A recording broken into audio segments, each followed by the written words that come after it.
지금 거주하고 계신 집은 본인 명의신가요? 아니면 다른 사람의 명의로 된 집에 살고 계신가요? 다른 사람의 명의로 된 집에 거주하신다면 둘 중에 하나입니다. 집을 빌리는 대가로 매달 집주인에게 돈을 지불하며 살아가는 월세제도. 아니면 집주인이 요구하는 일정 금액을 맡겨두었다가 나갈 때 되돌려받는 전세제도입니다. 이렇게 우리나라에서는 집을 온전히 사서 살거나 월세 아니면 전세로 살아갑니다.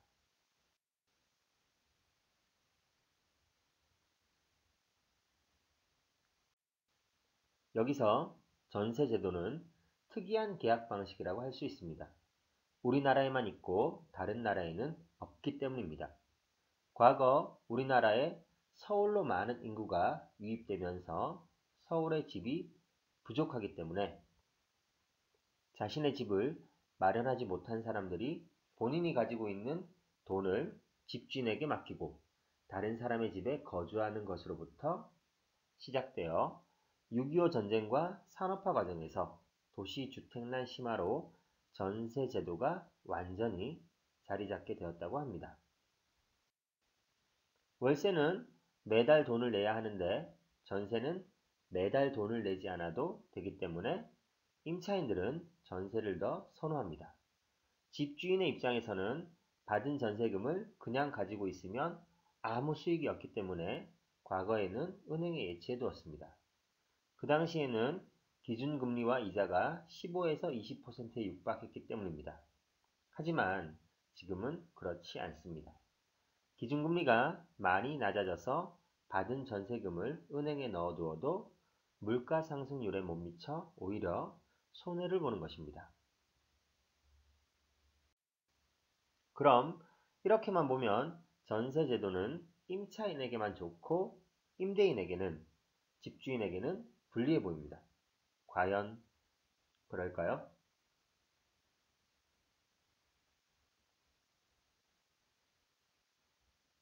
겉보기에는 매달 돈이 들어가지 않기 때문에 세입자에게는 굉장히 좋은 제도라고 생각하게 되지만 집을 사서 이사 다니지 않고 정착해서 살고 싶은 사람이라면 전세제도는 오히려 독이 될 수 있습니다.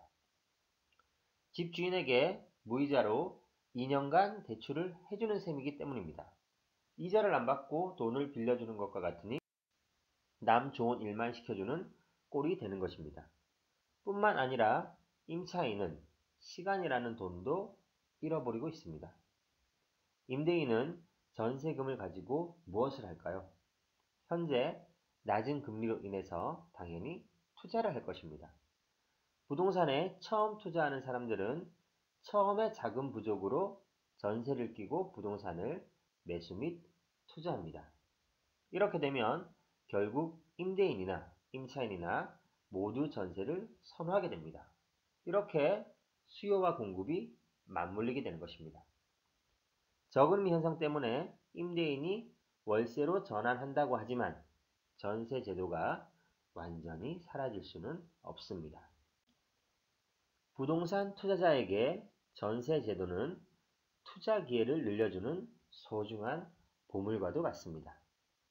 이 제도로 소액 투자자들도 단기간에 투자에 성공하여 많은 돈을 벌 수 있게 해 주었습니다. 어쩌면 전세가 없어진다면 부동산 투자자들의 부자가 될 확률은 크게 떨어질 것입니다. 월세만 존재한다면 부자 되기 힘들었을 수 있기에 전세 제도는 참 고마운 제도입니다. 여러분은 전세 제도를 이용해서 투자금을 빌려주는 쪽에 속하시겠나요? 아니면 투자금을 받는 쪽에 속하시겠나요? 결정은 본인의 자유지만 결정에 따라서 여러분의 삶은 달라지게 될 것입니다. 주위에서 부동산으로 돈 벌었다는 얘기만 듣고 살 것인지 부동산으로 돈 벌었다는 얘기의 주인공이 될 것인지는 여러분의 선택에 달려 있습니다. 부동산 투자는 소액으로도 충분히 할 수 있습니다. 경매라는 수단도 있고 경락잔금 대출도 있습니다. 또한 우리나라에만 있는 전세 제도도 있습니다. 마인드를 한번 바꿔보십시오. 부동산 투자자에게 전세 제도는 고마운 존재입니다.